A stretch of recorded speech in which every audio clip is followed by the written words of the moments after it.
would you have liked to have played in the Florida-Tampa preseason series?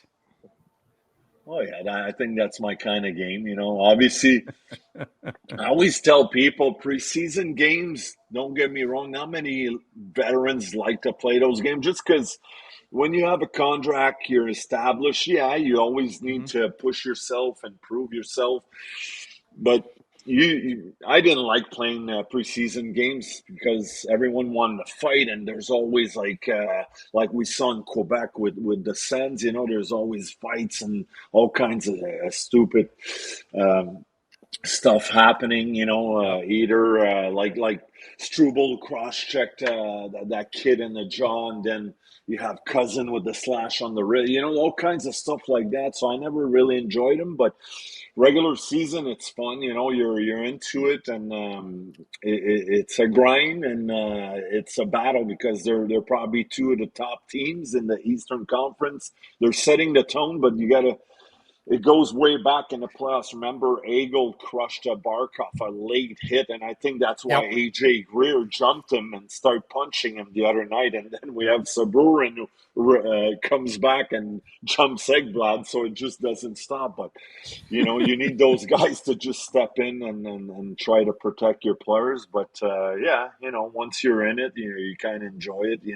I was Yorkie. Remember, I was there early 2000, What? late 90s, playing the Leafs, the Battle of Ontario with the Mhm. Domi, Tuckers, and Roberts, and we had some good battles there. We maybe didn't have that physical team like them, but Those it was games good. were always an event, which was what I always enjoyed. Yeah. Like there's just you knew something nonsensical would happen. That Travis Green would end up in your bench, like Yeah. just nonsense.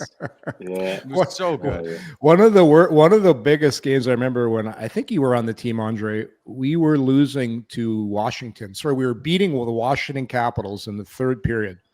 Might have told this story before, but Andre, I don't know if you remember this. It was 4-2. Then we made it 5-2. And then as soon as we made it 6-2, it was like, uh-oh, in Washington, next shift. Here comes Mark Tenorti, Simon. Dale Oh yeah. Hunter, Oh, Brendan Witt, oh yeah. Chris Simon, and Yeah. Berube. And all of a sudden, it's like in Slapshot. Reds is on the ice. He's got Hunter on him, banging his head against the ice. Berube's punching somebody in the head. And Yeah. Jacques like, Eddie Shore, old time hockey. Yeah. Yeah. I don't think I was there for that one. I think so it might have been maybe Denny Lambert or who was there before me. Oh, it was probably Danny. Denny Yeah, Viera. poor It Danny. was probably Denny Lambert who was there, but yeah, but that's the thing back then, when games were getting a little out of hand, you had to expect something was coming like that, and that was not it was the Stop toughest scoring. part. Yeah, Stop scoring. exactly. Keep it close. Oh yeah. And remember, Yorkie, when I joined you guys, 99 till '02, we were always the best team in our division first. And we were beating a lot of teams. And some games they had a lot of, either we'd play, I don't know, Probert or Simon. And we're up by 3-4 going. I was like, oh man, stop scoring, man. I'll have to fight it. I'll have to fight. Next thing you know, on the ice, Brashear or somebody's doing something stupid. I'm like, oh, here we go. But yeah, So, Andre, anyways, you played in that era, the 99 to 2002, not the biggest, most physical teams that Ottawa's ever put on the ice. Like, how hard was it fulfilling the role that you did during that era? yeah, it was.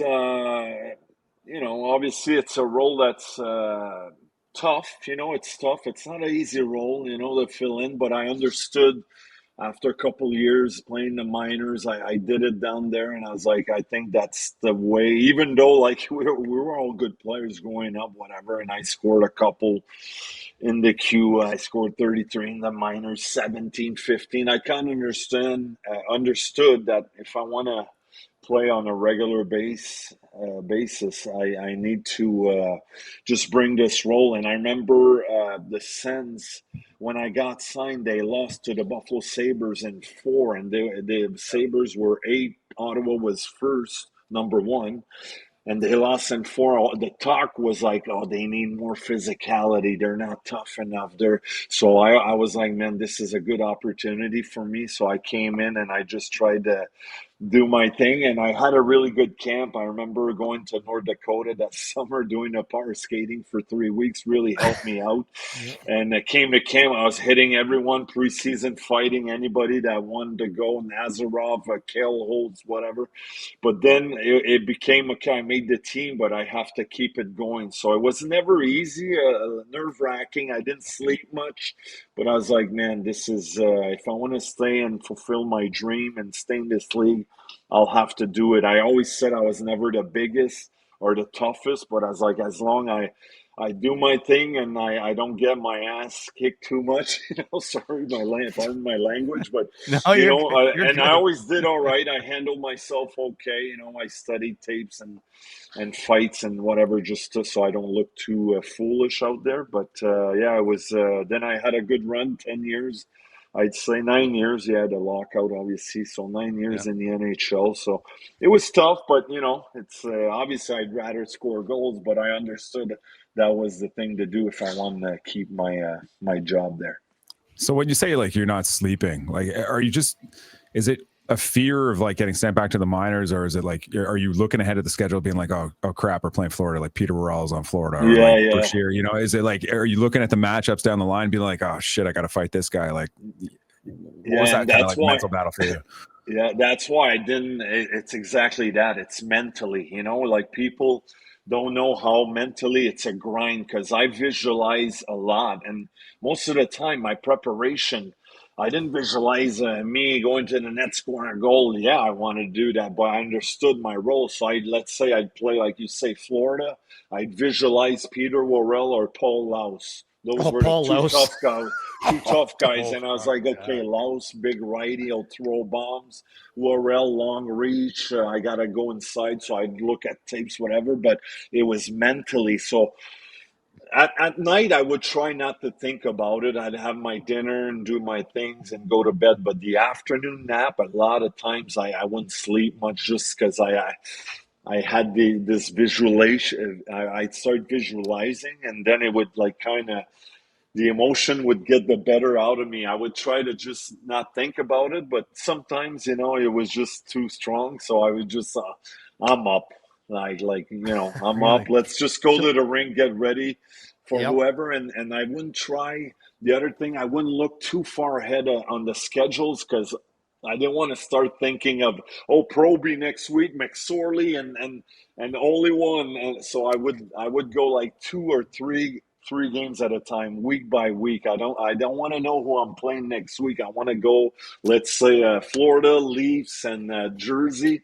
Okay, Worrell, Laus, and then Domi, Belak, and then Jersey. Oliwell come after me. Yeah, you can kill me. So and so I would focus kind of more on that game by game, but it's mentally mostly, yeah. And it's not me getting sent down, but also I don't want to look bad. I don't want to lose a fight, because you feel like you let your teammates down, you look bad, then fans start criticizing you, your Right. family, all that came in my mind. So I was like, just go in there, throw, and whatever happens, get in there. And I would always prepare myself to come in with some guys were different, but I try to motivate myself and be sort of in a pissed off mood, just so. So I But got it a was couple of tough. questions on that. So Yeah. one, when you fought, was could you hear the crowd, or was everything silent? Yeah, silent. In the moment, it's silent, but obviously after or Yeah. before, when you kind of hear the crowd, and then when you're in it, you're so focused on what you're doing, throwing punches. Yeah, you can, there's like a little roar in the background, but you're so into the thing, like punches and throwing and going back and forth, But once you're done and the ref like breaks it up, you go to the bench, then you really feel the crowd, and but it's weird.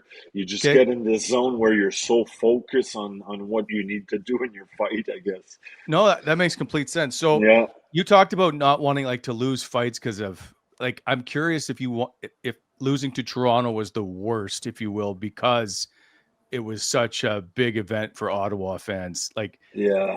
you could beat Ty Domi any day, but is that the guy like you didn't want to lose to the most because it was a Toronto Maple Leaf at the time? Well, yeah, obviously there was the big rivalry, Battle Ontario, so you wanted to beat them on the ice, winning the game. But Domi was, I remember watching him, when I was in my teenage years, and his fight with Probert, like I was like, oh my God. And I remember my first game against him with the Sens.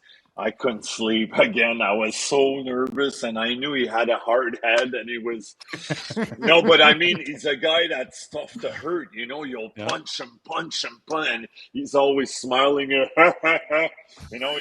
So for me, it was just go in there. I knew he was all left. His right, he could throw rights, but not as hard as his big left. So, and I knew I was like a little taller, so I was like more smart about like some fight. It's weird. I'd study fights.